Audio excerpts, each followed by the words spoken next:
सूरजपुर नामक एक छोटे से गांव में भोला अपनी पत्नी और उनके 2 लड़के रहते थे। भोला के दोनों लड़के जुड़वा थे और दोनों शक्ल सूरत में बिल्कुल एक जैसे थे।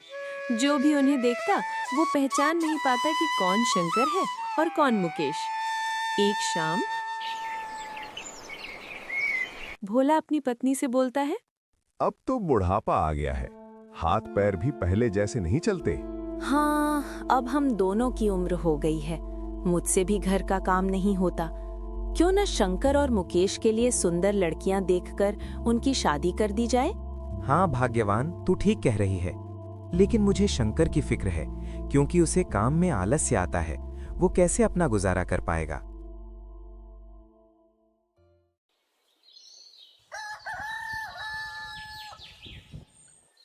सुबह उठकर भोला शंकर और मुकेश से कहता है, तुम दोनों खेतों पर चले जाना और एक खेत को खोद आना, जिसमें मैं आकर बीज बो दूंगा। आज मैं अपने दोस्त से मिलने पास के गांव जा रहा हूं। मैं 2 दिन में लौट आऊंगा। भोला तैयार होकर दूसरे गांव की ओर निकल जाता है और शंकर मुकेश भी खेतों की ओर चल देते हैं। दोनों खेतों में जाकर काम करने लगते हैं। शंकर ठहरा आलसी। थोड़ी देर काम करने के बाद वो एक पेड़ की छांव में जाकर लेट जाता है। इधर मुकेश सुबह से शाम तक मेहनत करता है और आधा खेत खोद देता है। उधर भोला अपने दोस्त के पास पहुंच जाता है। अरे भाई भोला, कैसे आना हुआ? तुझसे मिलने की इच्छा हुई तो मिलने आ गया। चल अच्छा है, पहले भोजन करते हैं, फिर गप्पे लड़ाएंगे। दोनों साथ में भोजन करते हैं। हाँ भाई भोला, सब कुशल मंगल? हाँ भाई, सब ठीक है। अब तो तेरे दोनों लड़के शादी के लायक हो गए होंगे। हाँ, दोनों शादी के लायक हो गए हैं और खासकर मैं तेरे पास इसलिए आया हूँ कि कहीं दोनों लड़कों के लिए लड़कियाँ देखाऊं। वैसे मेरी भी 2 बेटियां हैं, दोनों खूब होशियार और चंचल हैं। अब दोनों की उम्र भी शादी के लायक हो गई है। अगर तुझे कोई ऐतराज ना हो तो क्यों ना इस दोस्ती को रिश्तेदारी में बदल दें? इतना सुनकर भोला बहुत खुश होता है। जब वो दोनों लड़कियों को देखता है तो दोनों बहुत ही सुंदर थी।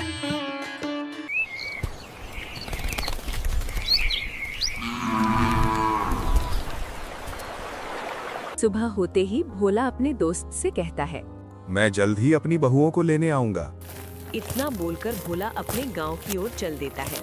इधर शंकर और मुकेश भी खेतों पर काम करने आ जाते हैं। शंकर फिर पेड़ की छांव में सो जाता है। मुकेश अपने काम में लगा रहता है। शाम होने को आती है और भोला भी खेतों के पास पहुंच जाता है। शंकर की आंख खुलती है तो वो भोला को आता देख खेत में काम करने लग जाता है। चलो घर, अब शाम हो गई और खेत भी पूरा खोद गया। तीनों साथ घर पहुंचते। भोला अपनी पत्नी और दोनों लड़कों को बताता है कि उसने दोनों की सगाई पक्की करा दी है। ऐसे ही कई वर्ष निकल जाते हैं। भोला और उसकी पत्नी का स्वर्गवास हो जाता है और दोनों भाई जमीन घर का बंटवारा कर लेते हैं। शंकर अपने आलसीपन की वजह से खेतों में काम नहीं करता और दिन भर घर में पड़ा रहता है। इधर मुकेश दिन रात मेहनत करता है, जिससे दोनों की फसलों में फर्क साफ दिखता है। एक दिन शंकर मुकेश से कहता है, तूने अच्छा खेत रख लिया और मुझे खराब खेत दे दिया, इसीलिए तेरी फसल अच्छी हो रही है और मेरी कमजोर। कोई बात नहीं, अगली फसल पर खेत बदल लेंगे।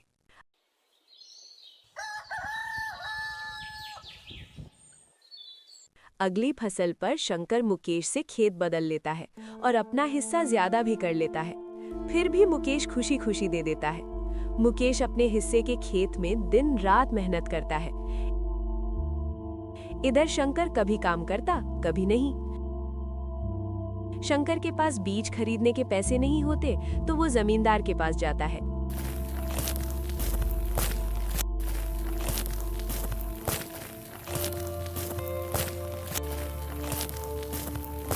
जमींदार जी, कुछ पैसे उधार चाहिए, बीज लाऊंगा, फसल आने पर लौटा दूंगा। क्यों नहीं भैया, लेकिन 2% ब्याज देना पड़ेगा। जी, दे दूंगा। जमींदार पैसे दे देता है। शंकर बीज लाकर बो देता है, लेकिन उसके बाद खेत की देखभाल नहीं करता है और इधर मुकेश अपना खेत का पूरा तरह से देखभाल करता है। एक दिन फसल पकने का समय आता है। शंकर खेत देखने जाता है। अरे इतनी कमजोर फसल, खेत बदल लिया फिर भी मेरी किस्मत खराब है। वो घर आकर अपनी पत्नी से कहता है, मुकेश की फसल तो अच्छी है, बस हमारी कमजोर है। ऐसा कैसे हो सकता है? ऐसा तो होगा ही। दिन रात घर में पड़े रहते हो, खेतों में पानी दवाई नहीं देते तो फसल ऐसी ही रहेगी। फिर बोलते हो किस्मत खराब है। मेहनत करनी पड़ती है। बस मुझे मत सिखा। अगर मेहनत से कोई बड़ा बनता तो सबसे पहले गधा बड़ा बनता। सोने का मजा और कहाँ है? ठीक है, जो करना है करो।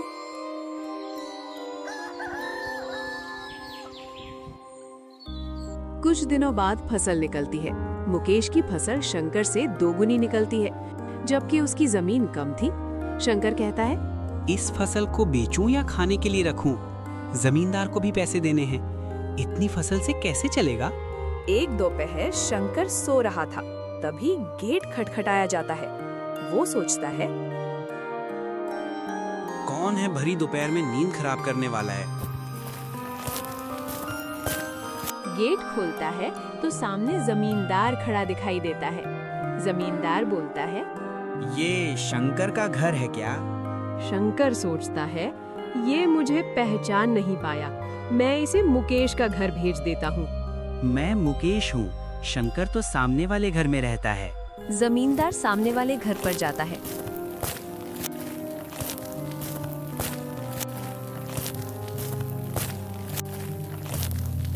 मुकेश गेट खोलता है। क्यों भाई, इतना तेज गेट को क्यों खटखटा रहे हो? मैंने तेरा रुपया खाया है क्या? हाँ भैया शंकर, तुमने मेरा पैसे लिए थे, अब लौटाओ। जमींदार जी, आप नशा करके आए हो क्या? मैंने कब पैसे लिए हैं? क्या तुम ही शंकर हो? नहीं, मैं तो मुकेश हूँ। शंकर सामने वाले घर में रहता है। भरी दोपहर में जमींदार का सिर चकरा जाता है। वो घर लौट आता है और मुनीम से कहता है, जो रुपया शंकर को दिए थे, अब लगता है कि वो रुपया अब नहीं मिलेंगे। क्यों, क्या हुआ? दोनों भाई एक जैसे हैं। दोनों कह रहे हैं कि वो शंकर है, वो शंकर है। मुझे दौड़ाया, पूरा दिन यहाँ से वहाँ किया। जमींदार जी, पैसे निकालने की एक स्कीम है। बोलो, कौन सा स्कीम है? मुनीम जमींदार जी के कान में पूरी स्कीम बताता है।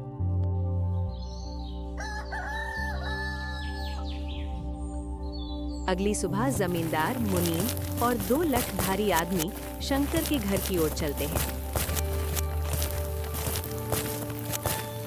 वे थोड़ी दूर रुक जाते हैं।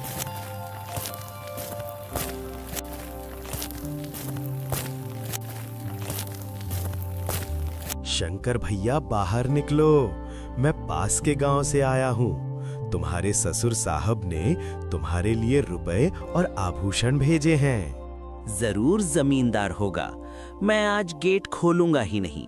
मैं तुम्हारी ससुराल से आया हूँ। तुम्हारे ससुर साहब ने तुम्हारे लिए कुछ रुपए और कुछ आभूषण भेजे हैं, क्योंकि बुढ़ाते की वजह से उनसे यहाँ तक आने की नहीं बन पा रही थी। इस वजह से उन्होंने मुझे भेजा है। इतना सुन शंकर के मन में लालच आ जाता है और वे फटाक से गेट खोल देता है। कहाँ है पैसे और धन? क्या तुम्हारा ही नाम शंकर है? हाँ, मेरा ही नाम शंकर है। कहाँ है धन? यहीं पास में रखा है, चलो दोनों उठा लाते हैं। वो मुनीम के साथ चल देता। थोड़ी दूर चलने के बाद मुनीम जमींदार जी को बुला लेता है। जमींदार और दोनों लोग शंकर के पास आ जाते हैं। आओ, मेरे पैसे लौटाओ, ब्याज समेत। मैंने आपसे पैसे नहीं लिए। ये ऐसे नहीं मानेगा। अब तुम दोनों के हवाले करता हूँ। तुम चाहे जैसे इससे पैसे निकालो। और दोनों आदमी शंकर को लठ से मारते हैं। शंकर चिल्लाता हुआ, अरे भाई रुको, अरे भाई रुको, मत मारो, अरे भाई रुको, मत मारो। इधर वो दोनों शंकर को दे लठ लठ बरसा रहे थे। तभी मुकेश गेट खोलकर देखता है तो शंकर पर कुछ लोग लठ से वार कर रहे थे। तो वो दौड़कर उनके पास आता है और बोलता है, अरे भाई रुको। इस शंकर ने आज से 5 महीने पहले मुझसे पैसे लिए थे। जब लौटाने की बारी आई तो बहाने कर रहा था। कितने पैसे हैं? 2000। रुको, मैं लाता हूँ।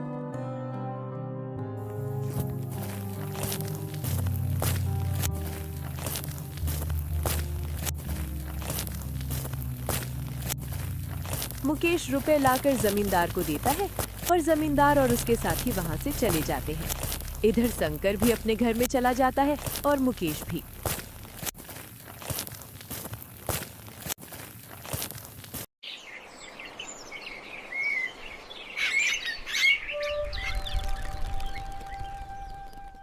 कुछ दिनों बाद दोनों भाई अपना अपना खेत खोदने के लिए खेतों पर पहुंच जाते हैं। इधर खेत खोदते खोदते मुकेश दौड़ते हुए शंकर के पास आता है और बोलता है, देखो मुझे खेत में क्या मिला है। मुकेश के हाथ में हीरा देखकर शंकर के मन में लालच आ जाता है और वो मन ही मन सोचता है, इसके खेत में तो और भी हीरा हो सकते हैं। क्यों ना मैं इसको मेरा वाला खेत दे दूं और इसका खेत मैं रख लूं, जिससे मेरे पास भी बहुत सारे हीरे हो जाएंगे। मैं क्या बोल रहा था? क्यों ना तू मेरे वाले खेत पर फसल कर ले और मैं तेरे वाले पर। इतने दिनों से तू कम जगह पर कर रहा था। और शंकर मुकेश वाले हिस्से को खोदने लग जाता है। शाम तक पूरे खेत को खोद देता है, लेकिन उसे उसमें कुछ भी नहीं मिलता और थका हारा घर पहुंच जाता है। आज पूरा खेत खोद दिया, लेकिन फिर भी एक हीरा नहीं मिला। जबकि मुकेश ने खेत का एक कोना खोदा था, उसमें ही उसे एक हीरा मिल गया। अच्छा, आप अगर ऐसे ही मेहनत करते रहे तो एक दिन आपको भी बहुत सारे हीरे मिलेंगे।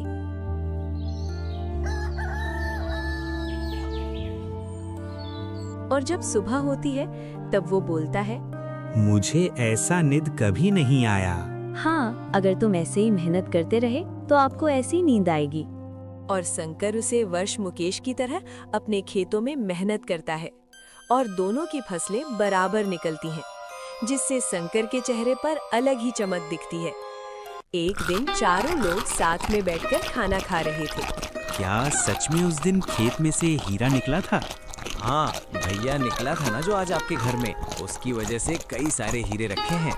इतने में ही शंकर की पत्नी बोलते हैं, वो तो नकली था आपसे काम करवाने के लिए। इसी प्रकार बातें करते करते चारों लोग अपने अपने घरों में जाकर सो जाते हैं।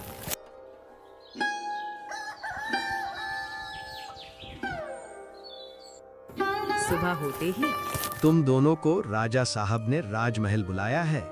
वो दोनों भाई सेनापति के साथ चल देते हैं। अब पता नहीं कौन सी आपदा आ गई। कुछ नहीं, कुछ अच्छा काम होगा तभी तो हमें बुलाया है। दोनों राजा के पास पहुंच जाते हैं।